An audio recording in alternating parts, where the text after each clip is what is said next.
الحمد لله نحمده ونستعينه ونستغفره ونؤمن به ونتوكل عليه ونعوذ بالله من شرور أنفسنا ومن سيئات أعمالنا من يهده الله فلا مضل له ومن يضلله فلا هادي له وأشهد أن لا إله إلا الله وحده لا شريك له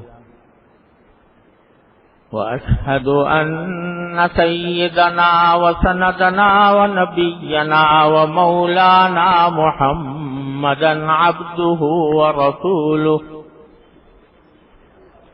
صلى الله تعالى عليه وعلى آله وأصحابه وبارك وسلم تسليما كثيرا. أما بعد فقد قال رسول الله صلى الله عليه وسلم من سلم له رمضان سلمت له السنة أو كما قال صلى الله عليه وسلم.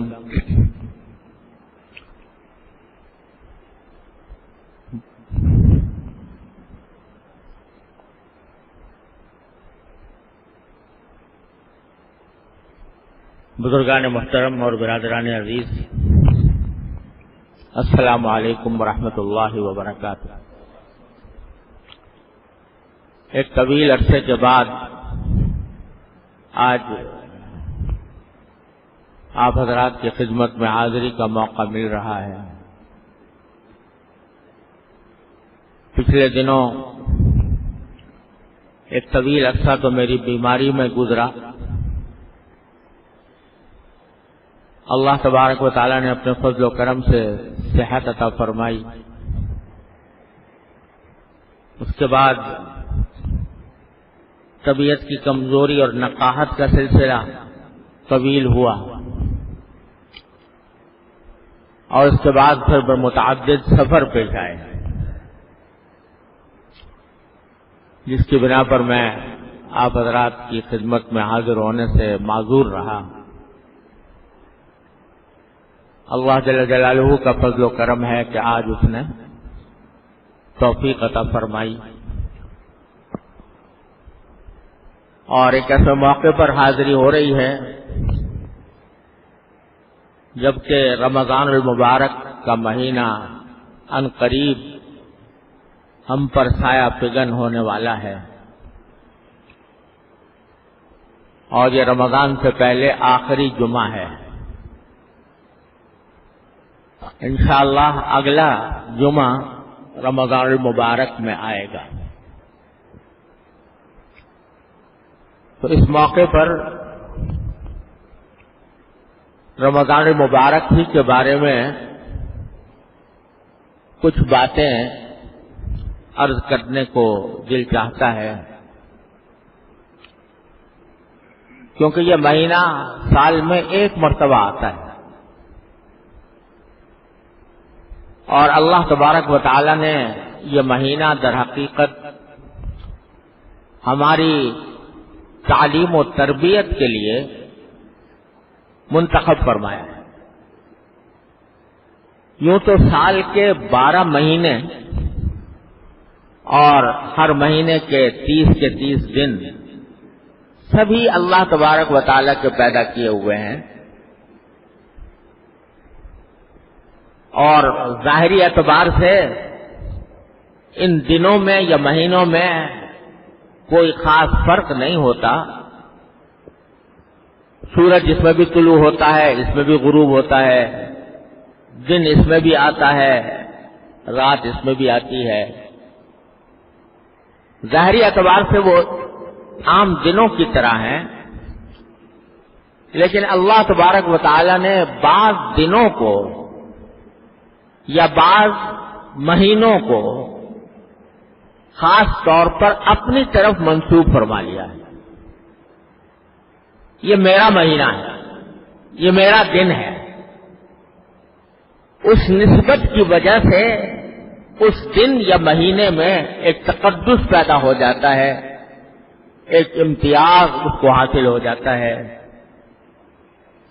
اللہ جل جلالہ کی کسی بھی قسم کی نسبت کسی بھی مخلوق کو حاصل ہو جائے، جس انداز سے حاصل ہو جائے، وہ اس کے لیے باعث تقدس ہے. کعبۃ اللہ کو دیکھیے، بیت اللہ شریف کو، کہ وہ بھی پتھروں کا بنا ہوا ہے. پتھر بھی انگھڑ پتھر، جس پر پلاسٹر بھی نہیں، رنگ روغن تو درکنار. دیکھنے میں اس عمارت کی کوئی خاص خصوصیت نظر نہیں آتی، لیکن اللہ تبارک و تعالی نے اس کو اپنی طرف منسوب فرما لیا. یہ بیت اللہ ہے، اللہ کا گھر ہے. اس کے نتیجے میں اس میں ایسی کشش پیدا ہو گئی کہ ساری دنیا سے لوگ دنیا کے حسین ترین مناظر چھوڑ کر اس انگھڑ گھر کو دیکھنے کے لیے جاتے ہیں، اور اس کی جو لذت اور اس کی جو برکت ہے وہ دنیا کے کسی اور گھر میں حاصل نہیں ہوتی. کیوں؟ اس لیے کہ اللہ تبارک و تعالی نے اس کو اپنی طرف منسوب فرمایا. تو وہ بیت اللہ ہو گیا، مقدس ہو گیا، قبلہ بنا دیا گیا کہ اس کی طرف رخ کر کے نماز پڑھو. کہہ دیا گیا کہ اس کے گرد چکر لگاؤ، اور اس طرح اس کو اللہ تبارک و تعالیٰ نے ایک خصوصیت اور امتیاز عطا فرمایا. اسی طرح رمضان بھی عام مہینوں کی طرح ایک مہینہ ہے. اس کے دن اور رات بھی ویسے ہی ہیں جیسے اور مہینوں کے دن اور رات ہوتے ہیں، لیکن اللہ تبارک و تعالیٰ نے اس کو اپنے ساتھ نسبت عطا فرما دی. میں نے اس مہینے کو منتخب فرمایا ہے. شہر رمضان الذی انزل فیہ القرآن، اس کو میں نے منتخب کیا ہے اس کام کے لیے کہ قرآن کریم جو اللہ تبارک و تعالیٰ کی آخری کتاب ہے وہ اس مہینے کے اندر ہم نے نازل فرمائی. اللہ تبارک و تعالیٰ کے اس انتخاب کی وجہ سے اس مہینے کے اندر ایک تقدس پیدا ہو گیا. لہذا اس مہینے کو کی قدر پہچاننے کی اور اس سے صحیح فائدہ اٹھانے کی ضرورت ہے.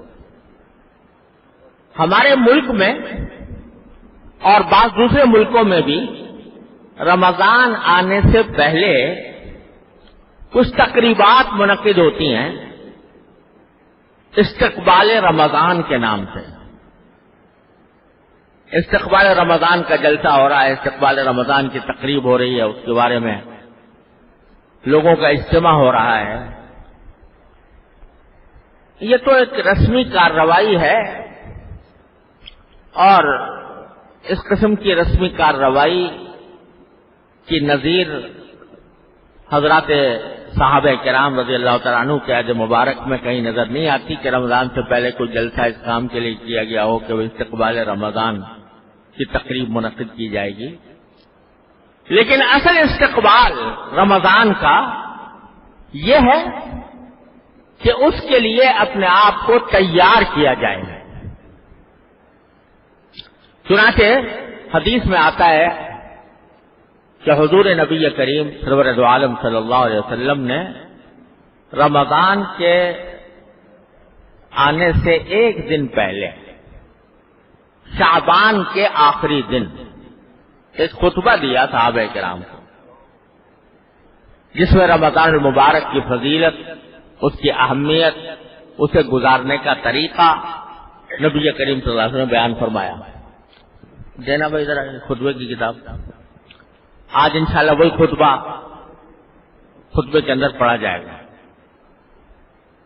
وہ میں آج آپ کو سناتا ہوں کہ حضور نبی کریم سرور دو عالم صلی اللہ علیہ وسلم نے اس مبارک مہینے کے بارے میں ایک دن پہلے، رمضان آنے سے ایک دن پہلے آپ نے جو خطبہ دیا وہ اس رمضان کے مہینے کی اہمیت جتانے کے لیے ہے. اس کا میں ترجمہ آپ کو سنا دیتا ہوں. اللہ. حضرت سلمان فارسی رضی اللہ تعالی عنہ روایت فرماتے ہیں کہ خطبنا رسول اللہ صلی اللہ علیہ وسلم فی آخر یوم من شعبان. رسول اللہ صلی اللہ علیہ وسلم نے ہمیں شعبان کے آخری دن میں خطبہ دیا. فقال، اس خطبے میں فرمایا کہ یا ایھا الناس، اے لوگو، قد اظلکم شہر عظیم، تمہارے اوپر سایہ ڈال رہا ہے ایک عظمت والا مہینہ. ایک عظمت والا مہینہ تم پر سایہ ڈال رہا ہے. شہر مبارک، ایسا مہینہ جو برکتوں والا مہینہ ہے، جس کو اللہ تبارک و تعالی نے برکتیں عطا فرمائی. فیہ لیلۃ خیر من الف شہر، اس مہینے میں ایک رات ایسے آنے والی ہے جو 1000 مہینوں سے بھی بہتر ہے. جعل اللہ صیامہ فریضہ وقیام لیلہ تطوعا، اللہ تبارک و تعالی نے اس رمضان کے مہینے کے دنوں میں روزے رکھنے کو فرض قرار دیا ہے، اور رات کے وقت میں کھڑے ہو کر عبادت کرنے کو تطوع یعنی نفل قرار دیا ہے. من تقرب فیہ بخصلۃ من الخیر، جو شخص اس مہینے میں بھلائی کے کسی بھی کام یا نیکی کا کوئی بھی کام کر کے اللہ کا تقرب حاصل کرنا چاہے تو کان کمن ادا فریضۃ فیما سوا، تو وہ ایسا ہوگا جیسے کہ رمضان کے علاوہ وہ فرض ادا کرنے سے جو بھلائی حاصل ہوتی وہ نفل ادا کرنے سے حاصل ہوگی. یعنی فرائض جو ہیں ان کا اجر و ثواب نفل کے اجر و ثواب سے زیادہ ہوتا ہے، کیونکہ وہ تو فرض ہے انسان کے ذمہ. تو 5 نمازیں مثلا ہم پڑھتے ہیں تو یہ فرض ہیں، ان کا اجر و ثواب نفلی نمازوں کے مقابلے میں زیادہ ہوتا ہے. لیکن رسول اللہ صلی اللہ علیہ وسلم فرماتے ہیں کہ اگر کوئی شخص نفلی عبادت کرے گا رمضان کے اندر، کوئی بھی نفلی کام کرے گا، تو اس کو ثواب نفل میں بھی وہی ملے گا جو اللہ تعالیٰ نے فرض کا ثواب رکھا ہے. ومن ادى فریضۃ فیہ، اور جو شخص اس رمضان کے مہینے میں فرض ادا کرے، یعنی فرض نماز پڑھ رہا ہے، فرض روزے رکھ رہا ہے، فرض زکوٰۃ ادا کر رہا ہے، تو کانا کمن ادا 70 فریضۃ فیما سوا، تو وہ ایسا ہوگا جیسے کہ رمضان کے علاوہ 70 فریضے ادا کرے. یعنی اگر 1 رکعت فرض نماز پڑھی تو وہ 70 رکعتوں کے برابر ہے.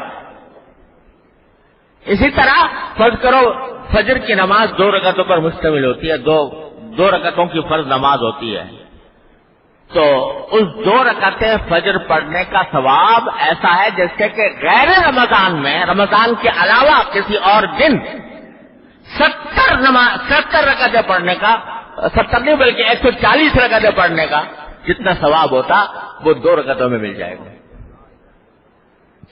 اور 4 رکعتیں آپ نے پڑھی ظہر کی فرض کی تو 140 کو ڈبل کر دیجئے، 280 رکعتیں پڑھنے کا ثواب. تو ایک فریضہ ادا کرنے کا ثواب 70 فریضوں کے برابر. پھر فرمایا کہ وہ شہر الصبر، یہ صبر کا مہینہ. یہ بڑی عظیم بات ہے جو رسول اللہ صلی اللہ علیہ وسلم نے ارشاد فرمائی کہ یہ صبر کا مہینہ ہے. صبر کا مطلب عام طور سے ہمارے اردو محاورے میں یہ سمجھا جاتا ہے کہ کسی شخص کے اوپر کوئی تکلیف آ گئی یا کوئی مصیبت آ گئی یا کوئی صدمہ پیش آ گیا تو اس پر صبر کرنے کو صبر کہتے ہیں. لیکن قرآن و حدیث کی اصطلاح میں صبر کا مفہوم بہت وسیع ہے. صبر کے معنی ہے کسی ایسے کام پر اپنے آپ کو زبردستی آمادہ کرنا جو طبیعت ناگوار سمجھتی ہو. ایک کام ہے جس کے کرنے کو دل نہیں چاہ رہا، طبیعت نہیں چل رہی، لیکن آدمی اللہ کی خاطر، اللہ تبارک و تعالیٰ کو راضی کرنے کی خاطر اپنی طبیعت کے خلاف کوئی کام کرے یا کسی کام سے بچے تو وہ صبر ہے. مثلا نماز کا وقت آیا، دل نہیں چاہ رہا ہو کہ نماز کو جاؤں، سستی ہو رہی ہے، کاہلی ہو رہی ہے، نیند آ رہی ہے، جانے کو دل نہیں چاہ رہا، لیکن طبیعت کے اس تقاضے کو کچل کر اور طبیعت کے اس تقاضے کو مار کر آدمی چل کھڑا ہوا نماز کے لیے، یہ صبر ہے. صبر، اس کا نام صبر ہے، صبر علی الطاعہ. یا کسی گناہ کا داعیہ دل میں پیدا ہوا، گناہ کرنے کا تقاضا دل میں پیدا ہوا، دل چاہا کہ میں اپنی آنکھ کو کسی نامحرم کو دیکھ کر لذت حاصل کروں، دل میں یہ تقاضا پیدا ہوا، دل مچل گیا، لیکن اللہ تبارک و تعالیٰ کے حکم کو مد نظر رکھتے ہوئے، اللہ تبارک و تعالیٰ کے ارشاد کو مد نظر رکھتے ہوئے کہ یا اللہ، یہ میرے اللہ نے مجھے آنکھ دی ہے، یہ بڑی عظیم نعمت ہے، میں اس کو اس کی نافرمانی میں استعمال نہ کروں، یہ سوچ کر آدمی نے اپنی نگاہ ہٹا لی، زبردستی ہٹا لی. یہ صبر ہے.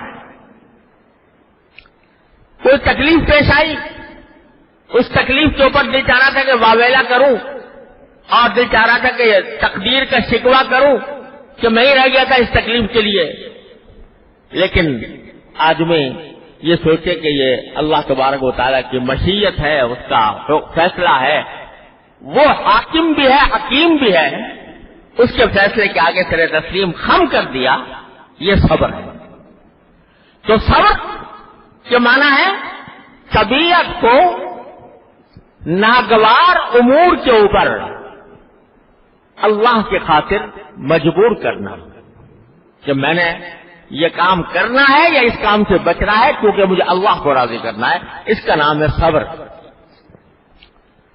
یہ بڑی عظیم چیز، اور آخرت میں جو ثواب ملنے والا ہے نا، اللہ تبارک و تعالیٰ کی بارگاہ میں جنت کا ثواب جو ملنے والا ہے، وہ قرآن کریم میں فرمائے وہ تمہارے صبر کے نتیجے میں ہوگا.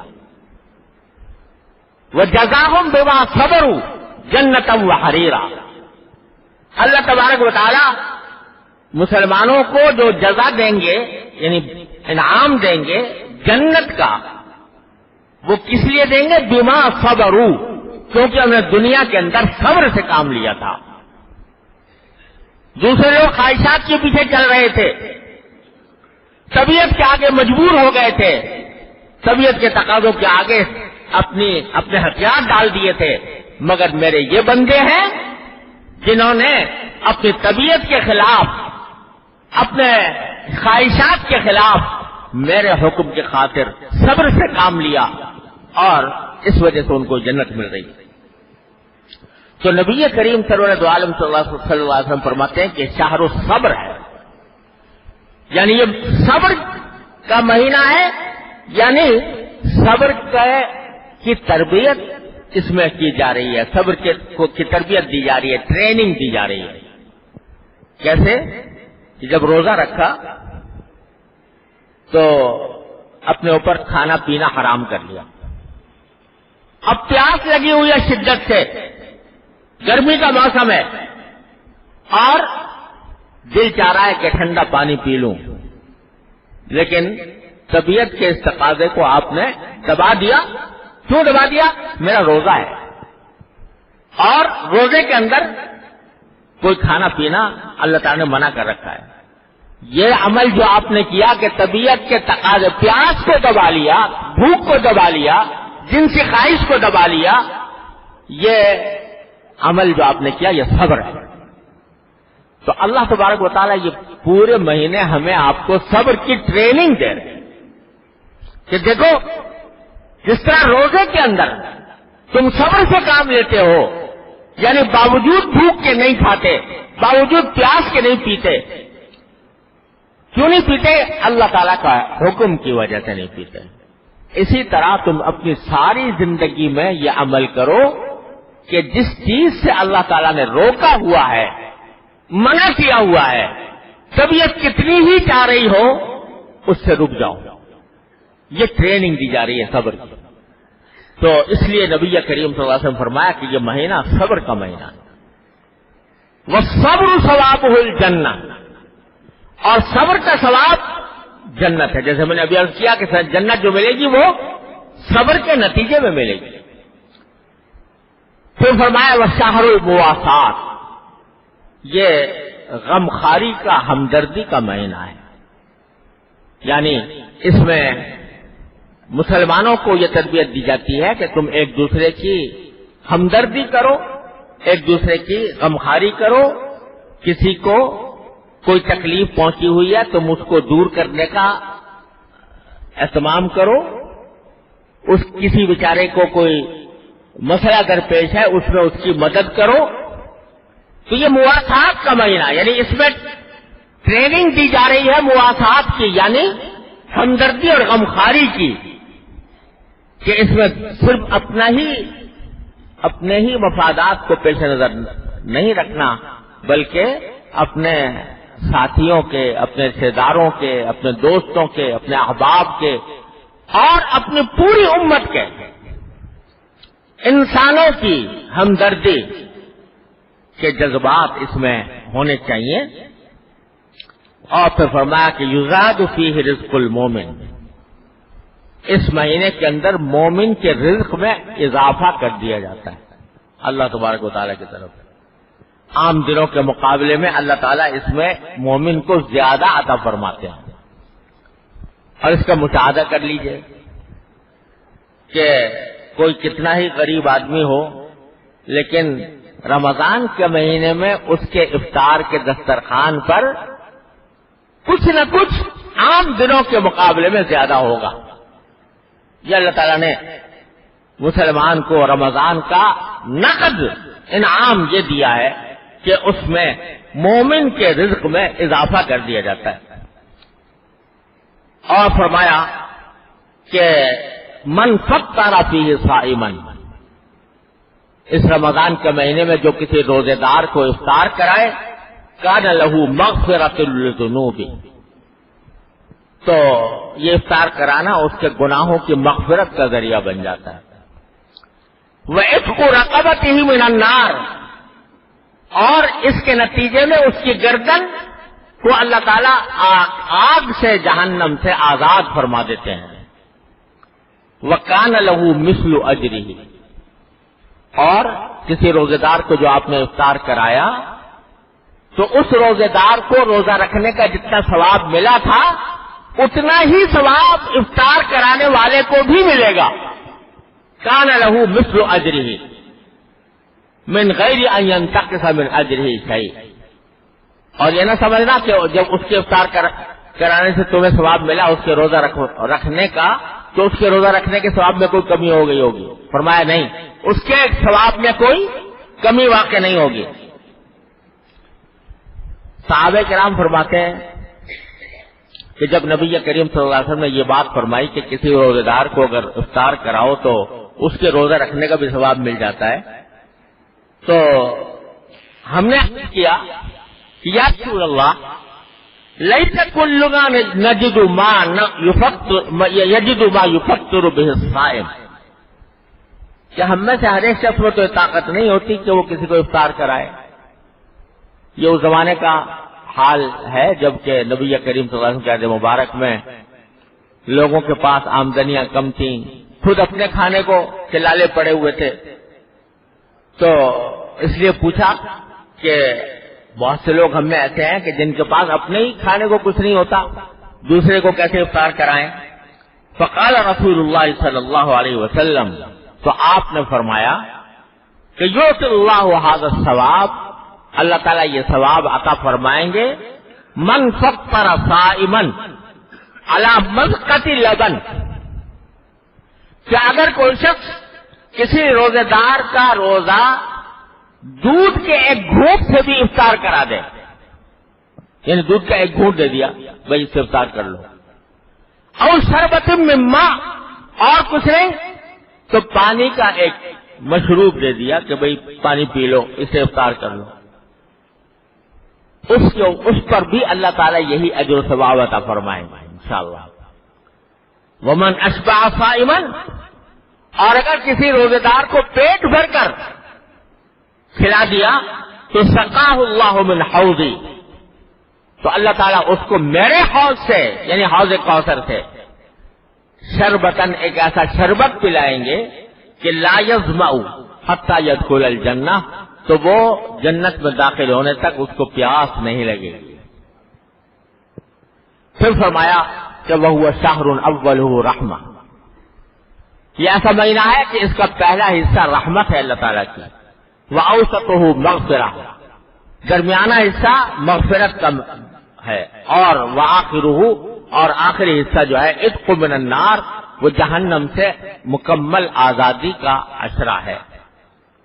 ومن خفف عن مملوکہ، اور جو شخص اپنے نوکر سے کہ کام میں کچھ تخفیف کر دے، یہ سوچ کر کہ بیچارہ روزے دار ہے، اس کو مشقت ہوگی، اس کے کام میں تخفیف کر دے تو غفر اللہ لہ، اس کے اوپر بھی اللہ تعالیٰ مغفرت فرما دیں گے۔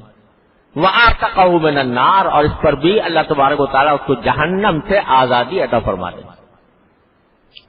یہ تھے وہ رمضان کے فضائل اور رمضان کی وہ خصوصیات جو نبی کریم سرور دو عالم صلی اللہ علیہ وسلم نے رمضان سے ایک دن پہلے صحابہ کرام کو بیان فرمایا۔ ایک دن پہلے بیان کرنے کا مقصد یہ تھا کہ پہلے سے لوگ اس کی تیاری کریں۔